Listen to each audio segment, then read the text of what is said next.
2-4% منافع نہیں دیتے. ہم تو اپنے کھاتے داروں کو شروع ہی 10 سے ضرب دے کے کرتے ہیں.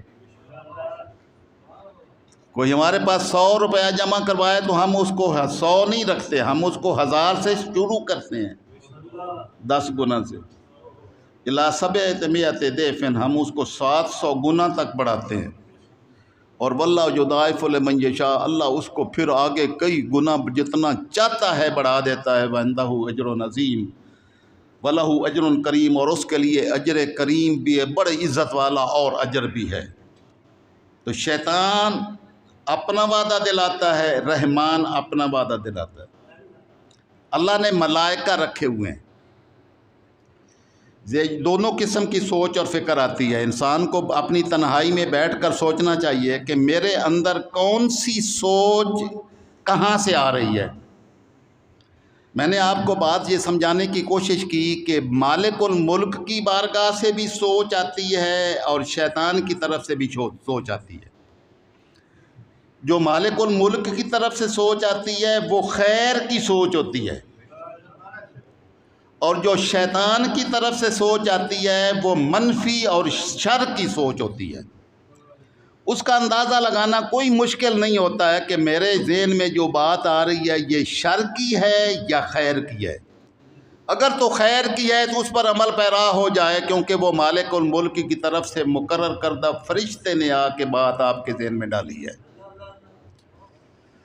اگر کسی نے آپ کے ذہن میں یہ بات ڈالی ہے کہ یہ تیرا بھائی ہے، تو اگر اپنی جان بھی اس پر قربان کر کے اپنی سارا کچھ اس پر لوٹا دے تو مالک الملک تجھے اپنی رحمتوں سے نواز دے گا. تو اس کا مطلب ہے کہ یہ اللہ کی طرف سے ملائکہ فرشتے کے ذریعے سے تمہارے دماغ میں خیر کی بات ڈالی گئی ہے. اور اگر تمہاری سوچ میں یہ بات ڈالی گئی ہے کہ یہ تیرے پاس تھوڑے سے پیسے ہیں، اگر تم نے یہ اللہ کی راہ میں اپنے دوسرے بھائیوں کی خیر خواہی کے لیے، ان کی پریشانیاں دور کرنے کے لیے خرچ کر دیے، تو تیرے اپنے پاس کیا رہے گا. تو یہ منفی سوچ ہے، یہ شیطان کی سوچ ہے. اس لیے مالک الملک نے آگاہ کیا، پہلے آگاہ کر دیا، الشیطان یعدکم الفقر، شیطان تمہیں محتاجی کا وعدہ دلاتا ہے کہ اگر تم نے یہ کام کر دیا تو تیرا اپنا کیا بنے گا، تیری اولاد کا کیا بنے گا. لیکن مالک الملک تمہیں اپنی بخشش اور مغفرت اور اپنی کرم نوازیوں کا وعدہ دلاتا ہے. کاش ہمیں اس کی ذات پر اعتبار آ جائے. تو یہ خیر اور سوچ شر. بخاری شریف کی حدیث ہے، آقا علیہ السلام نے فرمایا ان للملک لمۃ وللشیطان لمۃ. ایک سوچ فرشتے کی طرف سے آتی ہے، یعنی رحمان کی طرف سے آتی ہے، اللہ کی طرف سے آتی ہے، اور ایک سوچ شیطان کی طرف سے آتی ہے. یہ دونوں سوچیں ڈالی جاتی ہیں ایک ہی دماغ کے اندر. انسان مجموعہ ہے دو چیزوں کا، ایک انسان میں روح ہے اور ایک انسان میں نفس امارہ ہے. روح اللہ کی ترجمان ہے، اللہ کی طرف سے بھیجی ہوئی ہے، جو خیر جذب کرتی ہے، خیر کو میں اضافہ کرتی ہے اور چاہتی ہے کہ انسان خیر کی طرف جائے. اس کو ضمیر بھی کہتے ہیں کہ انسان کا ضمیر اس کے غلط کام پر اس کو ملامت کرتا ہے. جس کا ضمیر زندہ ہو وہ دھک دھک کر کے غلط کام کرنے پر فوراً روکتا ہے کہ تو کیا کر رہا ہے، اللہ کے حکم سے انحراف کر کے تو اپنی آخرت دنیا دونوں برباد کر رہا ہے. لیکن نفس امارہ ہے، یہ انسان کو کہتا ہے خیر ہے، اسی میں ہی تیری بہتری ہے، اس میں تیرے محلات بن جائیں گے، تو کامیاب اور سرخرو ہو جائے گا، تیرے پاس دولتوں کے انبار ہوں گے، تیرے پاس بینک بیلنس ہوں گے، تیرے پاس جائیدادیں ہوں گی، تیرے محلات ہوں گے. تو وہ اپنی سوچ ڈالتا ہے. اللہ خیر کی سوچ ڈالتا ہے، شیطان شر کی سوچ ڈالتا ہے۔ آج تک کوئی بندہ آپ نے دیکھا جو محلات ساتھ لے کے گیا ہو؟ تو اس کا مطلب ہے کہ شیطان نے جو سوچ ڈالی تھی وہ سارا شر تھا۔ رحمان نے کہا کہ ہم نے جو تیرے دل میں ڈالا تھا کہ تو اگر ہماری بات مانے گا تو تیری دنیا بھی سنوار دیں گے اور آخرت بھی ساری تیری سنور جائے گی۔ تو اس نے اپنا وعدہ پورا کر دیا۔ قیامت کے دن جنتی دوزخیوں کو کہیں گے ہم نے اپنا وعدہ جو مالک الملک نے ہمارے ساتھ وعدہ کیا تھا وہ ہم نے وعدہ پورا کر دیا، دیکھ لیا اپنی آنکھوں سے، اللہ نے اپنا وعدہ ہمارے ساتھ پورا کر دیا۔ حل وجدتم ما وعدکم ربکم حقا، کیا جو اللہ نے تمہارے ساتھ وعدہ کیا تھا کہ اگر تم نے میرے راستے کو اختیار نہ کیا اور شیطنت کے راستے پر چلے تو تباہی و بربادی تمہارا مقدر ہوگی۔ تو اہل جنت پوچھیں گے ان سے کہ کیا اللہ کا وعدہ سچا پا لیا ہے یا نہیں؟ تو کون کہے گا کہ وعدہ نہیں پورا ہوا؟ وعدہ موجود ہے۔ یہاں اسی کی پہچان ضروری ہے۔ اللہ رب العزت نے ارشاد فرمایا، یہی حکمت کی بات ہے جس کو یہ چیز سمجھ آ جائے کہ انسان کو اللہ نے یہاں ہمیشہ رہنے کے لیے پیدا نہیں کیا ہے۔ یہ عابری سبیل ہے، مسافر جیسے سستانے کے لیے کسی راستے میں جاتے ہوئے کسی درخت کے نیچے تھوڑا سا آرام کرنے کے لیے ٹھہر جاتا ہے۔ یہ ساری دنیا کا سفر سارا اتنا سارا ہے، پھر اپنی منزل کی طرف وہ چل رہنا ہے۔ ہمیشہ کہاں رہنا ہے؟ ہمیشہ آگے رہنا ہے۔ آخرت کی زندگی ہمیشہ کی زندگی ہے۔ اور کامیاب اور کامران اور سرخرو ہونے والے لوگ وہ ہوتے ہیں جتنا جس نے یہاں ٹھہرنا ہے وہ اس کو لیے اتنا ہی اہتمام کرتا ہے۔ دنیا میں تھوڑا سا رہنا ہے تو تھوڑے سے ہی خوش ہو جاؤ اللہ کی ذات پر کہ باری تعالیٰ بس کسی کا محتاج نہ کرنا، باقی مجھے بڑے لمبے چوڑے مال و دولت کی ضرورت نہیں ہے۔ اس کا حساب کتاب وہی دیں گے جن کے پاس جتنا زیادہ ہوگا، جس کے پاس جتنا تھوڑا ہوگا اتنا حساب بھی تھوڑا ہوگا۔ ایک آدمی کے پاس کوئی شے نہیں تھی، سیلاب آ گیا، اس کے پاس ایک تکیہ تھا یا کوئی ایک آدھ برتن تھا، وہ جا کے سائڈ پہ جا کے بیٹھ گیا۔ سیلاب آیا، لوگوں کو اپنے سارے سامان اٹھانے، میرا سامان بھی برباد ہو گیا، وہ ساری عرشیں رڑ رہی ہے وہاں پر، وہ یہ اٹھاؤ، یہ نکالو، یہ نکالو، یہ نکالو۔ وہ بڑے آرام اور سکون کے ساتھ سائڈ پر ایک چٹان پہ بیٹھ کے مطلب پرسکون نظارہ دیکھ رہا تھا اس سیلاب کا۔ انہوں نے کہا ابھی ساری دنیا افراتفری اور نفسا نفسی کے عالم میں ہے تو بڑے سکون کے ساتھ بیٹھا ہے۔ اس نے کہا غریب ہونے کا مزہ ہی آ جایا ہے کہ نہ وہ اتنا سامان تھا جس کو بچانے کی فکر ہوتی، اب فکر ساری ان کو ہے جن کے پاس سامان اکٹھے کیے ہوئے تھے۔ تو یہاں دنیا کا سامان جس نے جتنا زیادہ اکٹھا کیا اس کے لیے جو ہے نا وہ ایک طرف برج الخلیفہ ہوگا اور دوسری طرف قبر الخلیفہ ہوگی، وہ مٹی کی ڈھیری پڑی ہے۔ تو یہ اس کا انجام ہے اور یہ دنیا داری ہے۔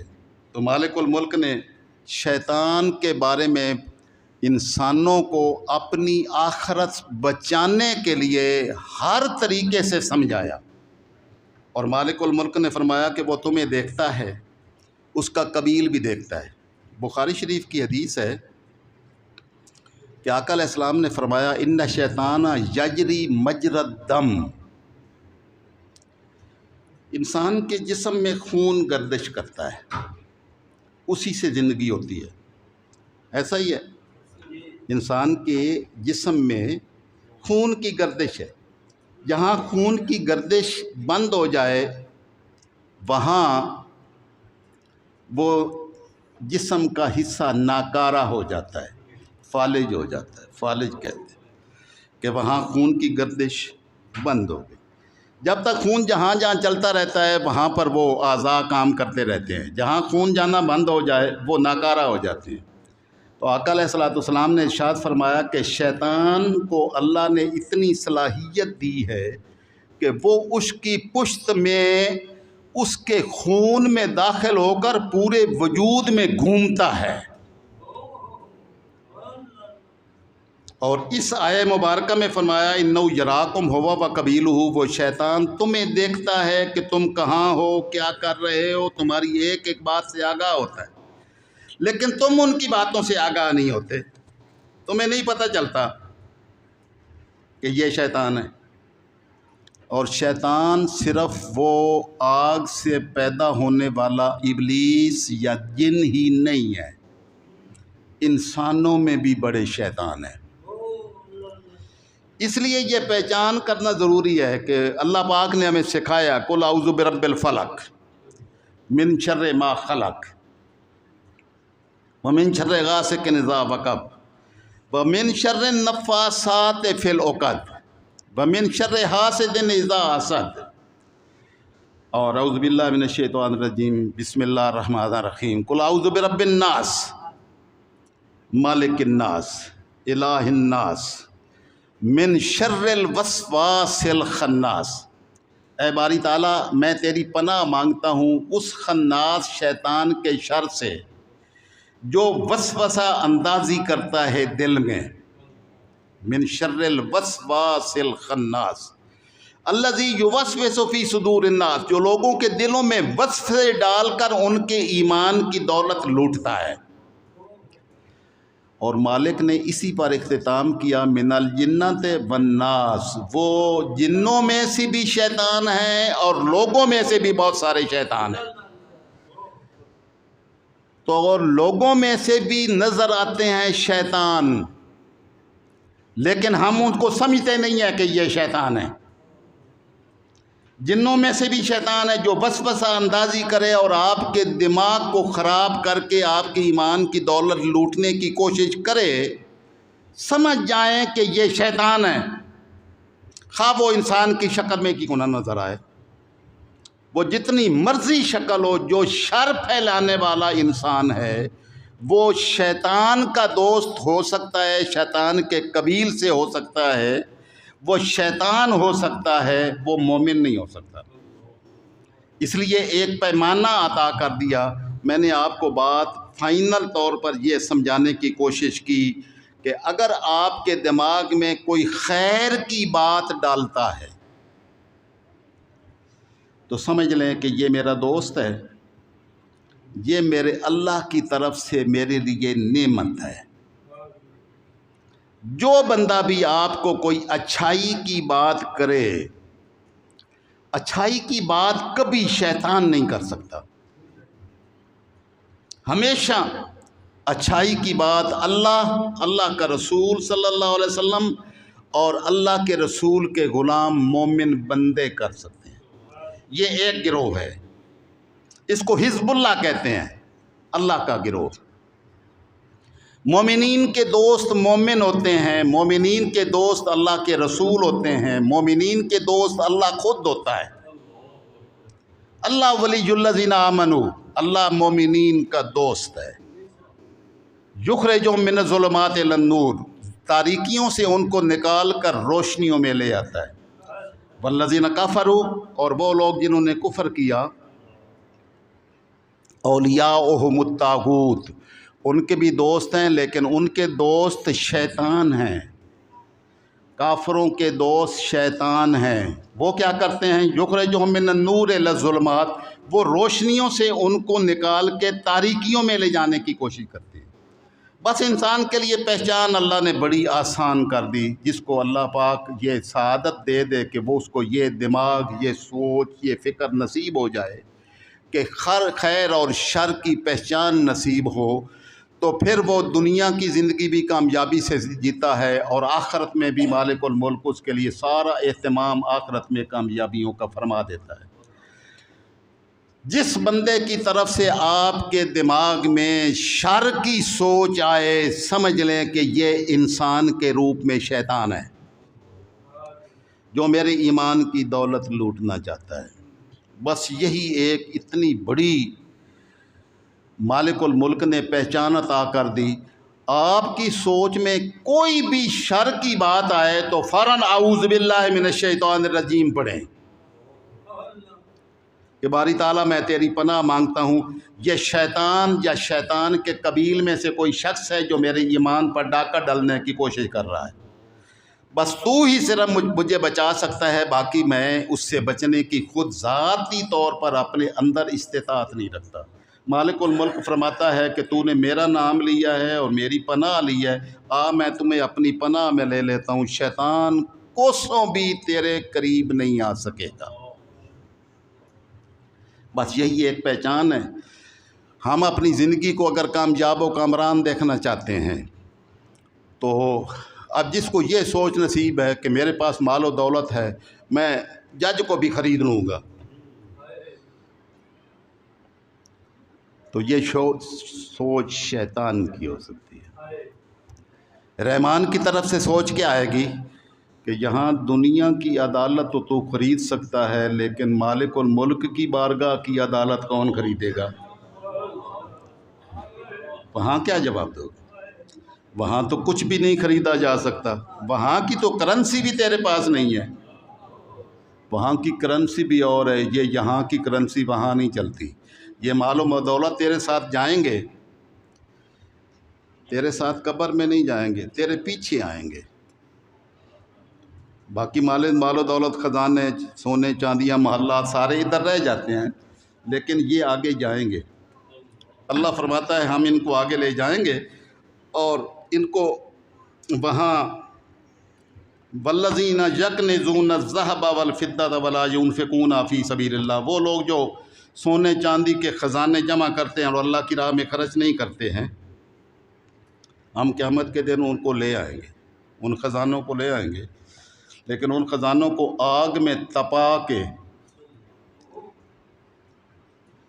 فَتُقْوَى بِهَا جِبَاهُهُمْ، ان سونے چاندیوں کو تپا کے تو ان کے پیشانیوں کو داغا جائے گا، وَجُنُوبُهُمْ، پہلیوں کو داغا جائے گا، وَظُهُورُهُمْ، پشتوں کو داغا جائے گا، اور ساتھ کہا جائے گا هَذَا مَا كَنَزْتُمْ لِأَنفُسِكُمْ، یہ وہ خزانے ہیں جو تو نے دنیا میں اپنے لیے جمع کیے تھے۔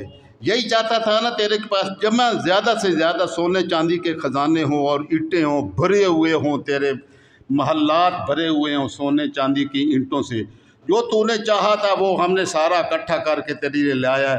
اب یہ آگ میں تپا کر تیرے اوپر جو ہے مسلسل عذاب کی صورت برقرار رہے گی۔ ھذا ما کنزتم لانفسکم، کہا جائے گا یہ تیرا خزانہ ہے جو تو نے اپنے لیے خود جمع کر کے پسند کیا تھا۔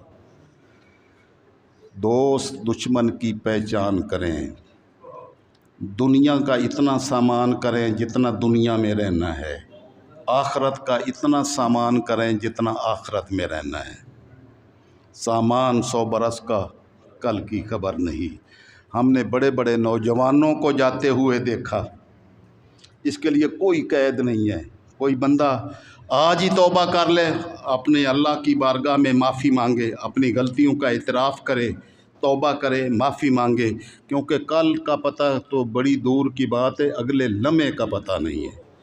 تو بڑی دنیا ہم نے جاتے ہوئے بھی دیکھی، لٹتے ہوئے بھی دیکھی۔ انسان وہی کامیاب اور سرخرو ہوا جس کو اپنے مالک الملک کی پہچان نصیب ہوئی اور وہ اپنے مالک کی بارگاہ کے ساتھ جڑ گیا۔ اللہ اور اس کے رسول کی بارگاہ سے جڑنے والے کبھی ناکام نہیں ہوتے۔ اللہ رب العزت ہمیں اپنے مالک کی پہچان نصیب فرمائے اور اللہ اور اس کے رسول کی بارگاہ سے جڑا رہنے کی توفیق نصیب فرمائے، تاکہ ہم شیطان کے شر سے اپنے آپ کو بچا کر اپنی دنیا کو بھی کامیاب کریں اور آخرت میں بھی کامیابی ہمارا مقدر ہو۔ وما علینا الا البلاغ۔